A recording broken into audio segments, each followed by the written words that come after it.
Hi friends, welcome to మన engineering. ఈరోజు నేను శాండ్ ఫిల్టర్, సాఫ్ట్నర్ ప్లాంట్ యొక్క శాండ్ ఫిల్టర్ ఎలా ఫిల్ చేసుకోవాలి, ఎలా క్లీన్ చేసుకోవాలి అనేది ఈ వీడియో చూపిస్తాను. ఇది శాండ్ వెజిల్ అనమాట, శాండ్ ఫిల్ చేసే వెజిల్. ఈ వెజిల్ మనం ఎలా క్లీన్ చేసుకోవాలో చూపిస్తున్నాను ఈరోజు. వెజిల్ని రిమూవ్ చేసుకొని కిందకి పెట్టుకొని, కిందకి ఎంత హారిజంటల్గా పెట్టేసుకొని, ఆ వెజిల్లో ఉన్న ఓల్డ్ శాండ్ చూసారా ఎంత బ్లాక్గా అయిపోయిందో, డస్ట్ కట్టేసి గడ్డలు కట్టేసి ఉంది ఇది. దీన్ని మనం జాగ్రత్తగా లోపల ఏమీ లేకుండా కూడా ఇలా మనం వాటర్ పెట్టుకొని మొత్తం క్లీన్ చేసుకోవాలి.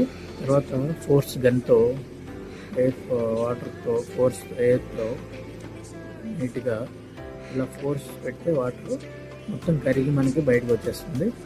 ఆ తర్వాత యాస్టిస్ పెట్టేసుకొని, ఇదిగోండి ఫ్రెండ్స్, ఇప్పుడు మన మార్కెట్లో దొరికిన 25 kgs శాండ్ దీన్ని నేను ఫిల్ చేసుకుంటున్నాను. స్టైనర్ కిట్ ఓపెన్ చేసుకుని ఇలా ఫిల్ చేసి శాండ్ మొత్తం పైనుంచి ఫిల్ చేసుకోవాలి. 3/4 వరకు మనం శాండ్ ఫిల్ చేసుకోవచ్చు అనమాట. శాండ్ మొత్తం ఫిల్ చేసుకోవాలి. 3/4 వరకు ఫిల్ చేసుకున్నాను.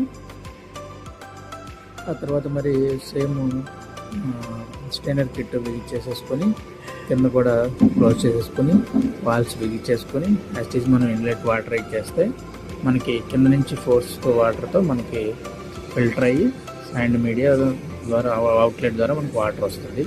ఇది ఫ్రెండ్స్, ఈరోజు నేను మీకు శాండ్ మీడియా ఎలా ఫిల్ చేసుకోవాలి, ఓల్డ్ శాండ్ ఎలా క్లీన్ చేసుకోవాలి వీడియోలో చూపించాను.